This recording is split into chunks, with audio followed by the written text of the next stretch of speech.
Hi everyone. For the tactics video for this week, I want to look at large targets. So I think with the advent of the poison blocks and being able to shoot everything at a large target, there's become a bit more nuanced to how it works in the game.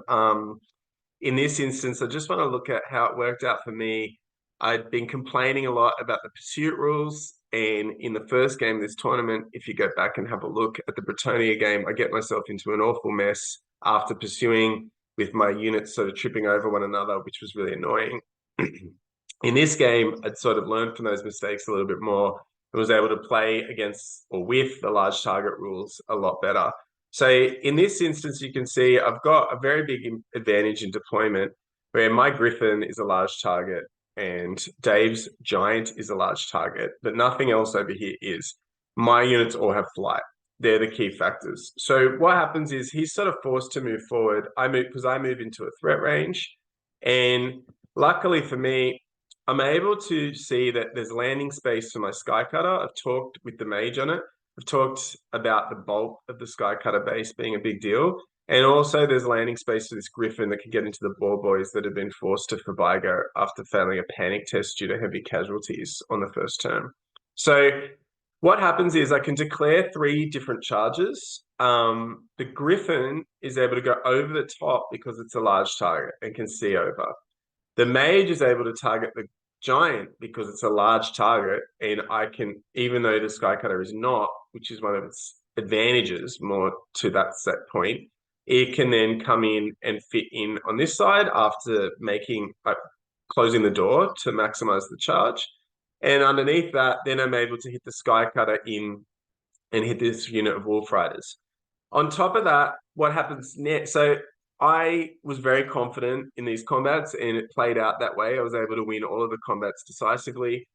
You then have to think about, well, what happens with large targets in overrunning? So what I want to do, Dave has a Doom Diver and he has a lot of archers that will have visibility for this Griffin.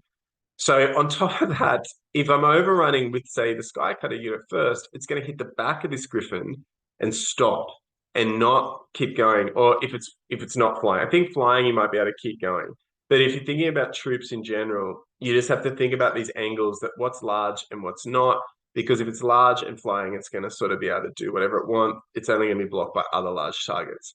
So after this, again, with all of the pursuit shenanigans that I think are just way too gamey, I choose with the Griffin to go first, and it overruns this way and gets behind the impassable terrain here.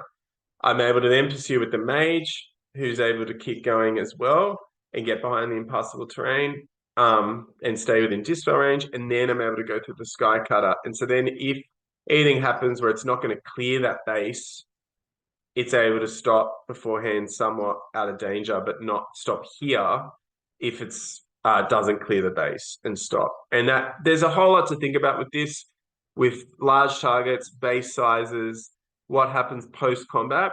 I hope they can clean it all up. But in terms of making charges and getting that ability to move around the board with large targets are a double-edged sword now. You got to be careful about how you protect them from flyers, from missile troops, sorry. But on the advantage that you have, especially with flying large targets, is big in being able to get the charges you want and being able to make sure that your follow-ups work to your advantage later in the game. So thanks again for watching. That's it. We'll post the last battle report at the end of this week.